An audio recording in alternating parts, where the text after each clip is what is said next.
Good morning all. आज हम बात करेंगे ज्योग्राफी के first lesson resources and development के बारे में, और टॉपिक है रिसोर्सेस एंड देयर क्लासिफिकेशन। इसको हिंदी में हम संसाधन और उनका वर्गीकरण कह सकते हैं। आगे फिर हम इसी में संसाधन और उनके प्रकार के बारे में भी बात करेंगे।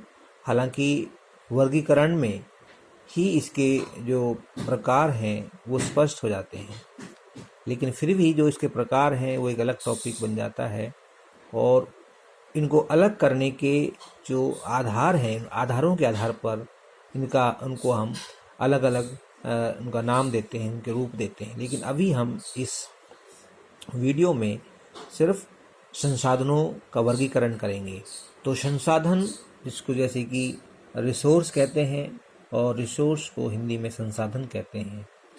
संसाधन बहुत ही महत्वपूर्ण तत्व है। इसके बारे में जैसे कि हम जानते हैं कि संसाधन क्या है, संसाधन किसे कहते हैं।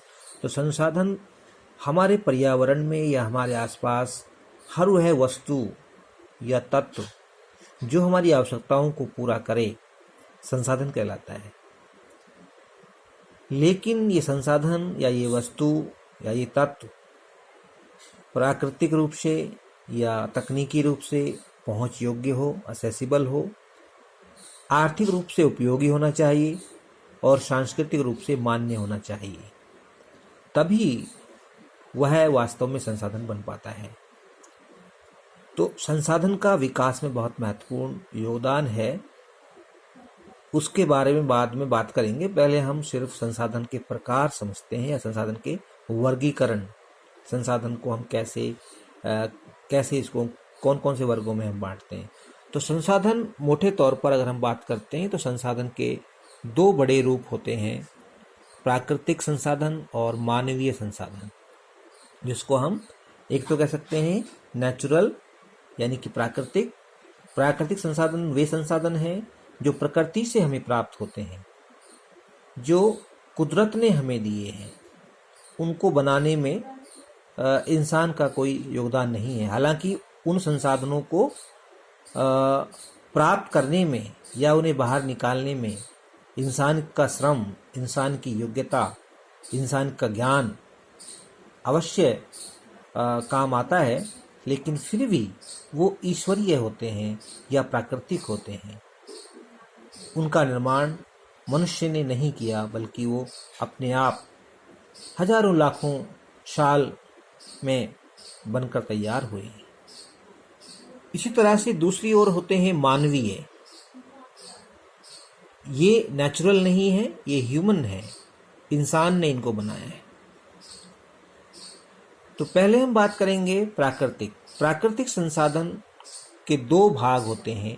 उनको हम दो रूपों में बांट सकते हैं। पहला है नवीकरणीय और दूसरा है अनवीकरणीय, यानी कि अंग्रेजी में हम इसको रिन्यूएबल कह सकते हैं। ये जो हमारा रिन्यूएबल है, जिसको हम रिन्यू कर सकते हैं, मतलब जिनकी पुनः पूर्ति हो सकती है, ठीक है, और जो इस्तेमाल करने पर समाप्त नहीं होते, उन्हें हम लगातार इस्तेमाल कर सकते हैं, वो समाप्त नहीं होते। दूसरी तरफ अनवीकरणीय है। नवीकरणीय वे संसाधन हैं जो पुनः पूर्ति योग्य नहीं हैं, जिनका पुनः इस्तेमाल तो किया जा सकता है, लेकिन उन्हें बनाया नहीं जा सकता, और यदि हमने उनका इस्तेमाल कर भी लिया तो फिर उनकी मात्रा में कमी हो जाती है। तो ऐसे संसाधन को हम अनवीकरणीय कहते हैं, नॉन रिन्यूएबल कहते हैं। बस यही फर्क है कि इनकी पुनः पूर्ति नहीं हो सकती और नवीकरणीय की पुनः पूर्ति हो सकती है, यानी कि ये इस्तेमाल लंबे समय तक किए जा सकते हैं। अब नवीकरणीय संसाधन को हम दो भागों में बांट सकते हैं। एक तो होता है बायोलॉजिकल, जैविक, और एक होता है नॉन बायोलॉजिकल या अजैविक, ठीक है। तो अजैविक कह सकते हैं, या फिर उनको हम सतत या लगातार चलने वाले संसाधन कंटिन्यूअस, जिनका फ्लो रहता है, जो हमेशा फ्लो में रहते हैं, जो चलते रहते हैं। जैविक संसाधनों को आगे हम दो भागों में बांट सकते हैं, वनस्पति और वन्य जीव। वनस्पति में यानी कि फॉरेस्ट आ गए, वन आ गए, पेड़ पौधे आ गए।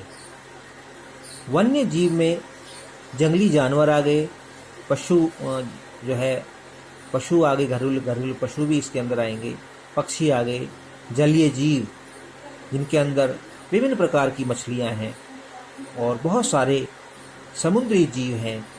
पानी के या जल के जो जीव हैं वो सब जैविक प्राकृतिक संसाधन होते हैं। अजैविक संसाधन में हवा है, पानी है, ये लगातार चलते रहते हैं, है ना। सूर्य की धूप, जिसको हम सौर ऊर्जा कहते हैं, वो भी लगातार बनी रहती है। जीवन उनके अंदर नहीं होता, लेकिन वो जीवन का आधार तो है, ये अलग बात है। लेकिन फिर भी उनको हम एबायोटिक ही कहते हैं या अजैविक कहते हैं। जैविक में वनस्पति और वन्यजीव आ जाते हैं। अब हम बात करेंगे अनवीकरणीय की।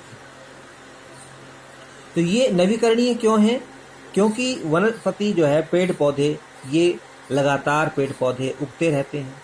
कुछ पेड़ पौधे हमने काट लिए, उनकी जगह पर नए पेड़ पौधे लगा सकते हैं, पेड़ पौधे और उगा सकते हैं। अपने आप भी बहुत सारे पेड़ पौधे उग जाते हैं जंगलों में। वन्य जीव है, जहाँ तक वन्य जीवों का भी हमने बहुत ज़्यादा इस्तेमाल किया है और करते हैं, लेकिन फिर भी वन्य जो जीव हैं ये पैदा होते रहते हैं और इनका जो चक्र है वो चलता रहता है। दूसरी तरफ अनवीकरणीय जो संसाधन हैं उनमें आता है आपका पुनः चक्रीय और पुनः चक्रीय योग्य नहीं।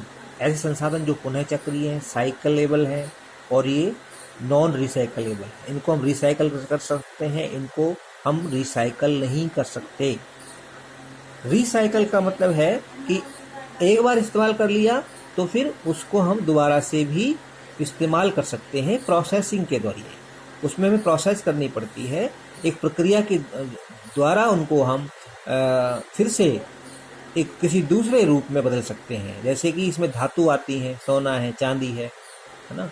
सोने चांदी की हमारी जो आभूषण होते हैं वो ख़राब हो जाते हैं, टूट जाते हैं, फिर से हम उनको सुनार को बेच करके फिर से नई कोई आभूषण ले सकते हैं, है ना। और वो सुनार उस धातु का जो टूटी हुई धातु है, सोना है, चांदी है, उसको फिर से पिघला करके और फिर से जो है उसे कोई और दूसरा आभूषण बना सकता है।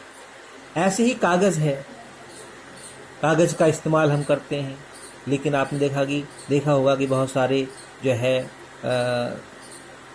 जो वेस्टेज को खरीदने वाले लोग हमारे पास आते हैं और उस वेस्टेज में कागज़ भी होता है, लोहा होता है, प्लास्टिक होती है, वो हमसे लेके जाता है। क्यों? क्योंकि इनको हम रिसाइकल कर सकते हैं, इनका फिर से प्रोसेसिंग करके और उनसे फिर दूसरी कोई नई और वस्तु बना सकते हैं। कागज़ को हम दोबारा से फिर से कागज़ बना सकते हैं रिसाइकलिंग करके। तो ये होते हैं पुनः चक्रीय और ये अनवीकरणीय होते हैं। ठीक है।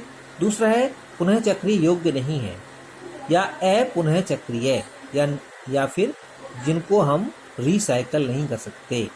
उसमें आता है हमारे फॉसिल फ्यूल्स, ठीक है, जैसे कि पेट्रोल है, डीजल है, कोयला है ना, और बहुत सारा पत्थर है, चूना है, बहुत सारे ऐसे खनिज हैं जो पुनः चक्रीय योग्य नहीं हैं। उनका इस्तेमाल करने के बाद ही वो ख़त्म हो जाते हैं। पेट्रोल, डीजल, कोयला, अगर हमने इनका इस्तेमाल कर लिया तो ये फिर ख़त्म हो गए और दोबारा से फिर ये नहीं बन सकते। फिर से पेट्रोल जो हमने खर्च कर दिया, गाड़ी में फूंक दिया, फिर से वो दोबारा से वो पेट्रोल गाड़ी टंकी के अंदर नहीं आ सकता, वो चला गया पर्यावरण के अंदर धुआं बन करके। इसी तरह से कोयला है, कोयला जल गया तो फिर वो राख बन जाता है और फिर से कोयला नहीं बन सकता। इसके साथ जो हमने पहली बात करी थी प्राकृतिक और अप्राकृतिक अथवा मानवीय। तो मानवीय जो संसाधन है उनको हम दो भागों में बांट सकते हैं। पहला है ढांचे, स्ट्रक्चर्स, जिनमें सड़कें है ना, जिनके अंदर रेल, जिनके अंदर पुल, भवन, संस्थाएं वगैरह वगैरह आते हैं। तो ये होते हैं, ये इंसान के द्वारा बनाए जाते हैं मानवीय संसाधन। इसलिए हैं ये क्योंकि इनका निर्माण मनुष्य ने किया है। हालांकि इनका निर्माण करने के लिए मनुष्य ने कुछ प्राकृतिक तत्वों को, कुछ प्राकृतिक साधनों का, संसाधनों का इस्तेमाल तो किया है, लेकिन उन संसाधनों का इन्होंने रूप बदल दिया और वो एक ढांचे के रूप में इंसान ने जो है पैदा कर दिए। तो उनको हम भवन के रूप में, बिल्डिंग्स हैं जो मकान वगैरह जो बनाते हैं, ऑफिसेस हैं ना, स्कूल हैं, अस्पताल हैं, ये सारे मानवीय जो है ढांचागत संसाधन हैं। सड़क है, रेलवे है ना, हवाई जहाज है, ये सारे के सारे मानवीय जो है। या फिर हमारा ये पेन है, ये भी इंसान ने बनाया है, पेन ये भी मानवीय है। ठीक है, जो भी हम चीज़ें वस्तुएं हैं जो हमने, जिनका हम इस्तेमाल करते हैं अपने डेली लाइफ में, वो सारी की सारी मानवीय संसाधन है। इसके अलावा इसमें मानवीय को हम दो भागों में बांटा, एक तो ढांचा होता है और दूसरे होते हैं मात्रात्मक या गुणात्मक। अब इसके अंदर संख्या होती है, लोगों की संख्या, किसी देश में कितनी जनसंख्या है। हमारे देश में जनसंख्या 135 करोड़ के आसपास है।